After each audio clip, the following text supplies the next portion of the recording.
గీతా మధురిమలు బ్రహ్మదేవుని జీవితకాలం. కృష్ణ పరమాత్మ 8వ అధ్యాయమైన అక్షర బ్రహ్మయోగంలో ఒక నిష్కామ ఉపాసకుడు జీవితాంతం ఉపాసన చేస్తూ ఉంటే అతను బ్రహ్మలోకానికి ఎలా వెళ్తాడో, అక్కడ ఎలా క్రమముక్తి పొందుతాడో చెప్తున్నాడు. ఆ సందర్భంలో బ్రహ్మదేవుని జీవితకాలం గురించి 17వ శ్లోకంలో చర్చిస్తాడు. ముందు ఆ శ్లోకం చూద్దాం. 8:17 సహస్రయుగ పర్యంతం ఆహర్యద్బ్రహ్మణో విదుః రాత్రిం యుగ సహస్రాంతాం తేహోరాత్రవిదో జనాః. ఈ శ్లోకాల్లో కృష్ణ పరమాత్మ బ్రహ్మదేవుని జీవితకాలం గురించి చర్చిస్తున్నాడు. బ్రహ్మ పదం వాడితే నిర్గుణ బ్రహ్మ, బ్రహ్మదేవుడు అంటే సగుణ బ్రహ్మ లేదా చతుర్ముఖ బ్రహ్మ. బ్రహ్మదేవుని జీవితకాలం ఎంత? ఒక రోజు, నెల, సంవత్సరం లాగా యుగం కూడా ఒక కాల పరిమితి. మనకి 4 యుగాలు ఉన్నాయి. అవి కృతయుగం, త్రేతాయుగం, ద్వాపర యుగం, కలియుగం. శాస్త్రం ప్రకారం కలియుగం కాల పరిమితి 4,32,000 సంవత్సరాలు.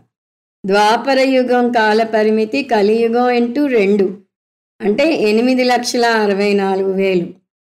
త్రేతాయుగం కాల పరిమితి కలియుగం ఇంటూ 3 12,96,000 సంవత్సరాలు. కృతయుగం కలియుగం ఇంటూ 4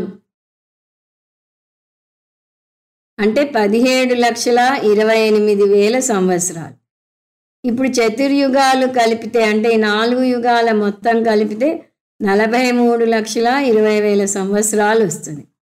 2,000 చతుర్యుగాలు. అటువంటి 2,000 చతుర్యుగాల కాలం బ్రహ్మదేవునికి ఒక్కరోజు. అటువంటిది ఒక రోజు అయితే బ్రహ్మదేవుని ఆయుష్ 100 సంవత్సరాలు. మనకు సంవత్సరం అంటే 365 రోజులే.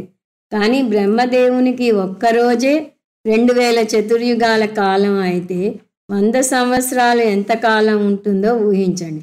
అంతకాలం బ్రహ్మదేవుని జీవితం ఉంటుంది. ఇప్పుడు ఆయన వయసు ఎంత?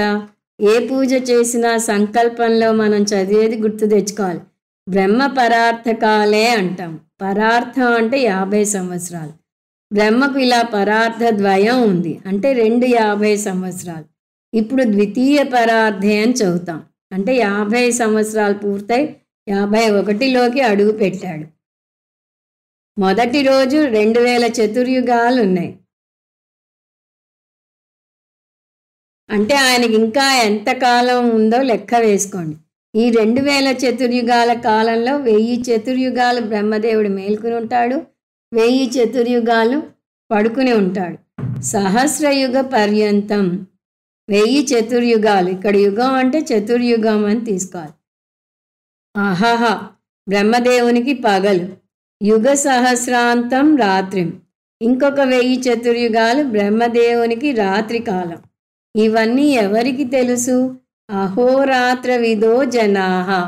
జనాహ అంటే మామూలు మనుషులు కాదు, యోగులు. అహోరాత్రుల గురించి అంటే రాత్రి పగల గురించి లేదా లోకాల గురించి వివరించే శాస్త్రాలను అధ్యయనం చేసిన వారు ఈ కాలతత్వాన్ని వారు వివరించారు.